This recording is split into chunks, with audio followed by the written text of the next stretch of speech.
আসসালামু আলাইকুম, শুভ সন্ধ্যা। কেমন আছেন সবাই? আশা করি ভালো আছেন। তো দেখেন, আজকে সবাই বলতেছিল পুডিং খাবে, তো বাসায় একটা পুডিং বানিয়ে ফেললাম।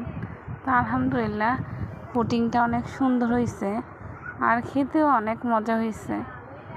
তো কে কে পুডিং বানাতে পারেন কমেন্টে জানাবেন। আর আমার হাতের যদি মজার পুডিং খেতে চান তাহলে চলে আসবেন আমার বাসায়। তো দেখেন না, আমি কাটতে নিয়ে অনেক দুষ্টামি করতেছিলাম, ছুরি নিয়ে একবার ওই দিক একবার এই দিক। আর আমি যে কোনো জিনিস নিয়ে একটু দুষ্টামি করি বেশি, তাই আম্মুর হাতের বকাও শুনি। তো দেখেন আমি অনেক মজা করতেছিলাম। তো সন্ধ্যায় কে কী খেলেন কমেন্টে জানাবেন। আর প্লিজ দয়া করে লাইক কমেন্ট শেয়ার করে দিবেন। তো ভালো থাকবেন সবাই। আল্লাহ হাফেজ।